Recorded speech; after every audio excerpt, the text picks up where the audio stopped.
All right, let's get started. It is the Division 8 meeting for May 15th, 2021. Welcome to everybody who's here. Looks like we have a pretty good crew. I know of one person who's a visitor, and Frank has already introduced himself, Frank Benders. For those of you who weren't on here about 5 minutes ago, Frank is the Division 2 superintendent. Do we have any other visitors with us today? Phil Glebe is here. Phil is our presenter today, and Russ will be talking more about that in a little bit. We do have a new member with us, not today. Unfortunately, Chris Ruckman joined just last month, so if you see him around campus, say hi to him. He did join Groups IO a couple days ago after an invite. Minutes from the last meeting. Hopefully everybody's wanted to have a chance to take a look at them online. As we usually do, for making a motion or a second, come off of mute, state your name, and then whether you make a motion or a second to that. So do I have a motion to approve the minutes as they are posted to the website? Rick Ware, so moved. Thank you. Second? Russ Weiss, second. Thank you, Russ. Do I have any objections to that? Not hearing any, we will consider them as approved. Thank you. Mike Berry is up for the treasurer's report. Thank you, Fred. Well, this is a first for me. Several years I've been doing these treasurer's report. This is the first goose egg one I've done. We have no expenses for the prior month, and not counting the money market account, we had no income for the month either. So we had zeros. Short and sweet. Any questions? Don't hear any questions. Do I have a motion to approve the treasurer's report? This is Eric Wagner. I motion to approve the treasurer's report. Thank you. Second? Rick Ware, I second. Thank you, Rick. Thank you, Eric. Are there any objections, comments? Hearing none, we'll mark it as approved. Thanks again, Mike. I know you're going to have to sharpen your pencil here one of these days, though. No doubt. Mark Norman, do you have an AP report for us? Anything going on you want to talk about for about a minute at most? No activity. Doors are open for evaluating or encouraging. That's it. Barry Christensen. Good afternoon, everybody. So we're winding down the model contest here for the Charlie Keating virtual contest. And of course, it's appropriate near the end of the year that we always have cabooses. And we had 6 entries this time around, which really are like a education on all of the things that can be a caboose. And very much, I get tired of saying this, but it's true. The modeling just gets better and better and better every month. And this month was no exception. So let's go ahead and go through our winners for today. At third place, we have Steve Lasher, who transformed a Pennsylvania Railroad cabin car. He showed before and after pictures that were really something. So congratulations, Steve, on that great effort. And then in second place, we had Ed Brennan with his Sierra Railroad Drover's caboose that was really tricked out on the inside as well, with all kinds of details for a drover's caboose. And now for first place, way out in front with the votes this time, was Kevin Jones with his ON30 logging caboose, scratch built with all the details added on. So congratulations, Kevin, for a really outstanding effort this time. We'd also like to do special mentions for all of our contestants this time around. Bob and Rick and Craig added to the textbook on cabooses with 3 very different styles. So thank you for your entries as well. Now, next month is our last month for this contest year. And of course, if it's Division 8, we love open loads in Division 8. So I know there's going to be awesome entries for next month. And then after that, we're going to wrap it up. And in July, we'll announce the winners for this contest year. So stay tuned on that. And you can always get in touch with the contest through Groups IO, through the Division 8 website. And of course, we'll be sending you those emails with all of the dates and everything The pie card has it listed, so lots of ways to get in touch with the contest. Okay, thanks everyone, and congratulations to all of our modelers.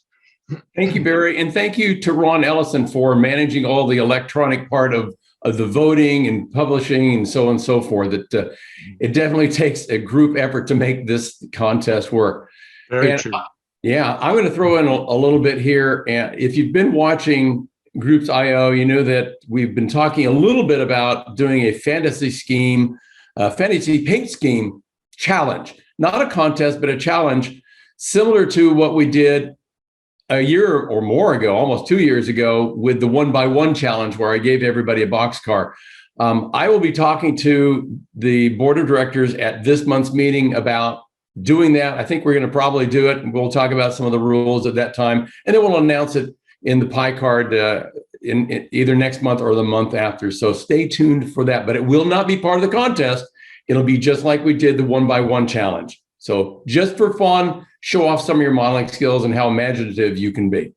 We're pleased today to have Phil Gleed of the Division 3, which is up in the Dayton area. He's going to have a great presentation on kit bashing narrow gauge. And again, like I said last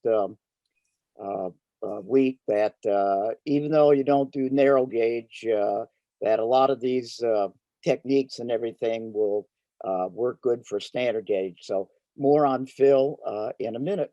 Okay, next month, instead of having our gathering, we're going to have our bull session again. And this has been quite fun for, if you haven't joined the last couple of bull sessions, that it gives you a chance to ask questions, see how people are doing. And so it's a fun hour and a half. And the only prerequisite is any of your questions or things you'd like to share are railroad, either modeling or the real deal.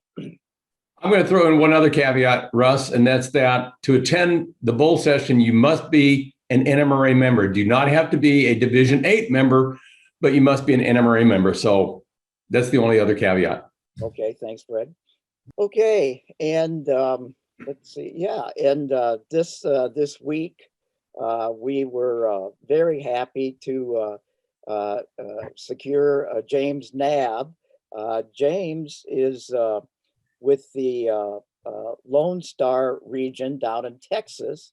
So that's one of the nice things about having the pandemic and learning the Zoom, is that we have presenters like James talking to us, will talk to us from Texas, and Phil in a few minutes from Dayton. So this is really great.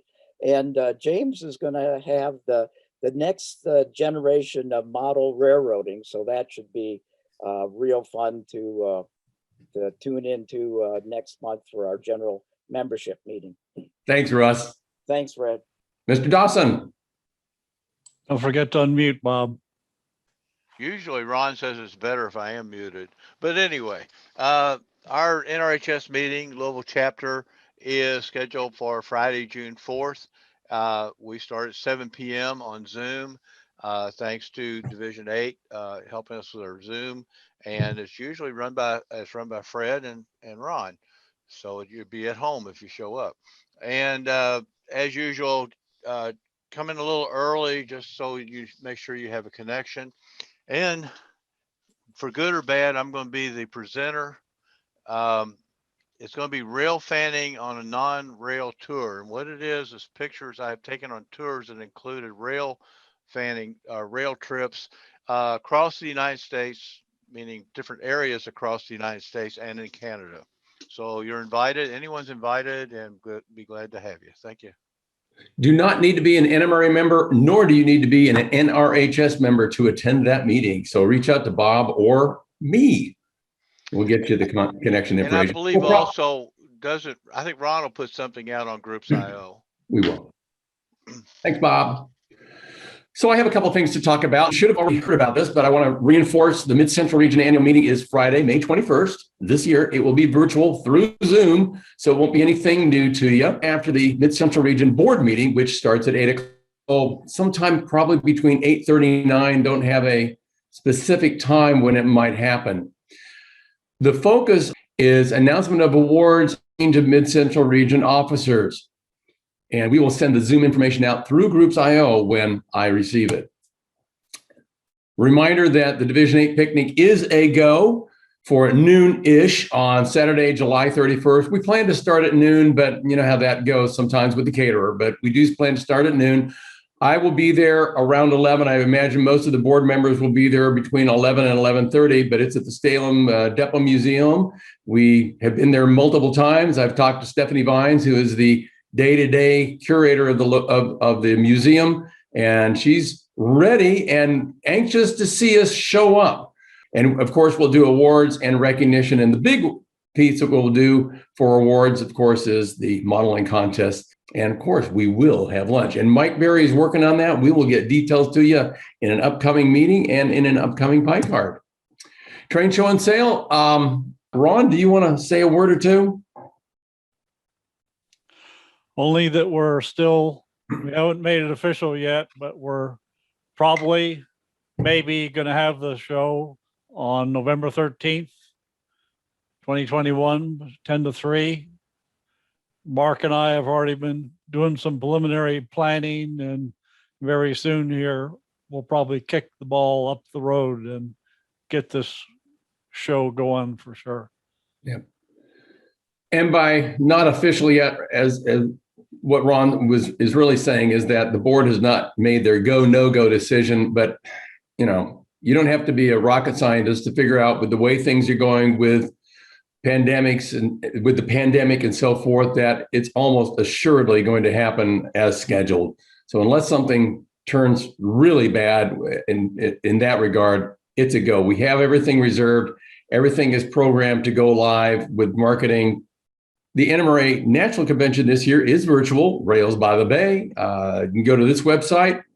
Presentations will all be recorded in advance. And you're thinking, well, what's the big deal of paying for it?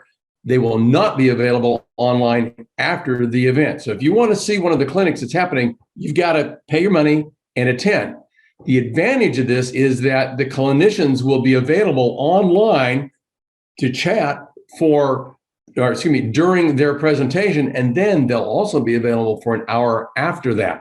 Bob Frankrone is doing some clinics, and so is Bob Weinheimer. I talked to Bob about this at length in the process he's going through, and they are going to be really well produced. The advantage of doing them in advance is all the connection issues you might have from a clinician are gone because it's recorded and it'll be sent out as it goes live. So check it out, take a look, and maybe it's something you want to do. Again, a nominal cost and no travel. That's a neat thing. Last thing here I think I have to talk about right now is Indy Junction. We've said a couple things through Group.io, and of course we've advertised this in the pie card. You'll see more about it. Changes happening all the time, but the changes are adding things, not taking away. It is 4 full days, and there are 3 regions: Midwest, North Central, Mid-Central region. That's our region, of course, and the RPM conference, the organization formerly known as RPM Chicagoland, will be in attendance. I want to be absolutely clear so that there's no question in your mind. If you are an NMRA member, you register for the convention for Indy Junction 2022, you will be able to attend every single event that's offered. That includes the 2-day train show, any RPM events, the layout tours, all the clinics, same price. If you want to attend a make and take, because there are some costs involved with the materials, there will be an additional charge for that. Other than that, one cost. And if you want to do the banquet, there'll be a charge for that, of course, as well. It's separate from that. So should be a good thing. More information coming. Go to indyjunction2022.org and sign up for information as it becomes available. If you have not received an email 2021 Division 8 member questionnaire, check your Groups.io email because it should be in there. If you're not doing Groups.io email, you still should have gotten it. But if you haven't, then fire off an email real quick to division8mcrnmra@gmail.com, and a link will be sent to you. I know a large number of people have already responded to that. That's great. We'll be taking a look at them at the results at the board meeting coming up in a couple of weeks. I only know of one person who had an issue completing and submitting the form. I answered the question when we talked on the phone. I didn't hear anything back, so I'm hoping that person was able to get in, and I'll check probably tomorrow to make sure that absolutely that they were able to do that. The deadline to respond, though, is Monday. Help us help you in what we do as a division. We're always looking for input, and this is just one more way that we've asked for your input to what the division does and how we go forward. Took a look at a couple things with the membership rosters.